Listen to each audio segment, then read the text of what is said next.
नमस्कार, मैं विनय कुमार गिरी एक बार फिर हाजिर हूँ एक नए वीडियो के साथ। इस बार हमारी चर्चा का विषय है गंगा सागर। गंगा सागर मेला पश्चिम बंगाल।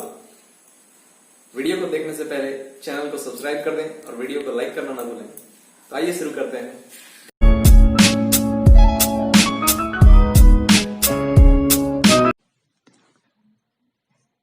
गंगा सागर भारत के तीर्थों में एक महान तीर्थ है। गंगा जी इसी स्थान पर आकर सागर में मिलती हैं। इसी स्थान पर राजा सगर के 60,000 पुत्रों को मोक्ष प्राप्त हुआ था।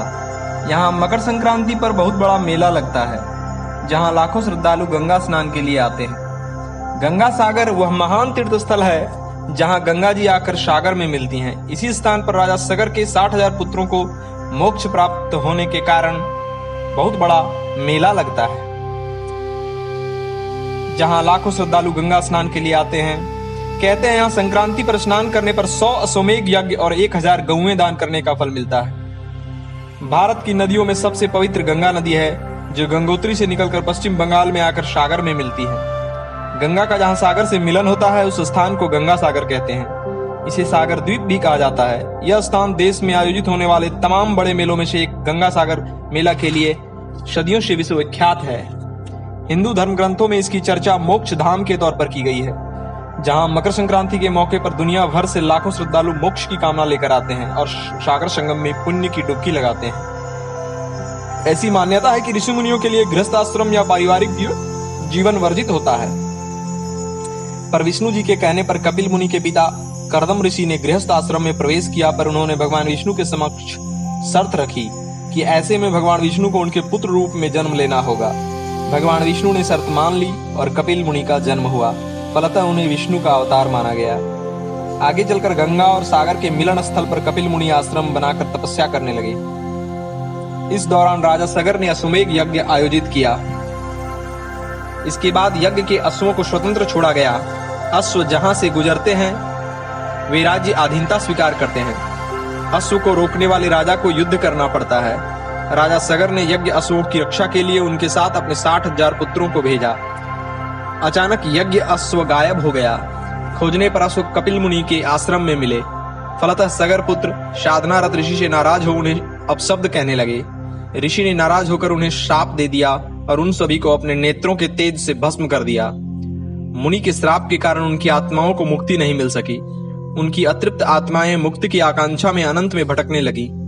काफी वर्षों बाद राजा सगर के पौत्र राजा भगीरथ कपिल मुनि से माफी मांगने पहुंचे। कपिल मुनि राजा भागीरथ के व्यवहार से प्रसन्न हुए। उन्होंने कहा कि गंगा जल से ही राजा सगर के 60,000 पुत्रों का मोक्ष संभव है। राजा भागीरथ ने अपने अथक प्रयास और तप से गंगा को स्वर्ग से धरती पर उतारा। अपने पुरखों के भस्म स्थान पर गंगा को मकर संक्रांति के दिन लाकर उनकी आत्माओं को मुक्ति दिलाई। यही स्थान गंगा सागर कहलाया, इसलिए यहाँ स्नान का इतना महत्व है।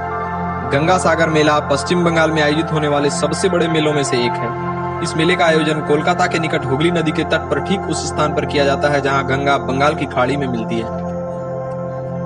इसलिए इस मेले का नाम गंगा सागर मेला है। यह मेला विक्रमी संवत के अनुसार प्रतिवर्ष पौष मास के अंतिम दिन लगता है। यह मकर संक्रांति का दिन होता है। सुंदर वन निकट होने के कारण गंगा सागर मेले को कई विषम परिस्थितियों का सामना करना पड़ता है। तूफान व लहरें हर वर्ष मेले में बाधा डालती हैं, परंतु परंपरा और श्रद्धा के सामने हर बाधा बौनी हो जाती है। गंगा के सागर में मिलने के स्थान पर स्नान करना अत्यंत शुभ व पवित्र माना जाता है। गंगा सागर के संगम पर श्रद्धालु समुद्र देवता को नारियल और यज्ञोपवीत भेंट करते हैं। समुद्र में पूजन एवं पिंडदान कर पितरों को जल अवश्य अर्पित करना चाहिए। गंगा सागर में स्नान दान का महत्व शास्त्रों में विस्तार से बताया गया है। स्थानीय मान्यता अनुसार जो युवतियां यहाँ स्नान करती हैं उन्हें अपनी इच्छा अनुसार वर तथा युवकों को स्वैच्छिक वधू प्राप्त होती है। अनुष्ठान आदि के पश्चात सभी लोग कपिल मुनि के आश्रम की ओर प्रस्थान करते हैं तथा श्रद्धा से उनकी मूर्ति की पूजा करते हैं। मंदिर में गंगा देवी, कपिल मुनि तथा भागीरथ की मूर्तियां स्थापित हैं। यहाँ आना हर किसी की किस्मत में नहीं होता। जो यहाँ तक पहुंच जाता है उसे भाग्यशाली माना जाता है। हर साल लगभग 10 लाख श्रद्धालु पुण्य स्नान के लिए यहाँ आते हैं। यहाँ तीर्थयात्री संगम में स्नान कर सूर्य को अर्घ्य देते हैं। यहाँ श्रद्धालुओं द्वारा तिल और चावल का दान दिया जाता है। इस दौरान नागा साधुओं के साथ महिला सन्यासी भी नजर आती हैं। यह नजारा पूरी तरह कुंभ जैसा लगता है। गंगा सागर वास्तव में एक टापू है जो गंगा नदी के मुहाने पर है। यहाँ काफी आबादी है। यह पूरी तरह से ग्रामीण इलाका है। यहाँ की भाषा बांग्ला है। मुख्यमंत्री ममता बनर्जी यहाँ के विकास के लिए प्रयत्नशील हैं। हाल ही में उन्होंने यहाँ का दौरा कर व्यवस्थाओं का जायजा लिया था। उन्होंने कहा है कि जल्द गंगा सागर के लिए मुरी गंगा में ब्रिज का निर्माण किया जाएगा। इसके लिए केंद्र सरकार से बात हो चुकी है। इस ब्रिज के बनने के बाद लोगों को जल पथ से नहीं आना पड़ेगा। श्रद्धालु सड़क मार्ग से कचुबेरिया तक आ सकेंगे। साथ ही जल मार्ग में होने वाली दुर्घटनाओं से भी बचा जा सकेगा। जय हो गंगा सागर की कोटि कोटि प्रणाम। ओम नमः शिवाय।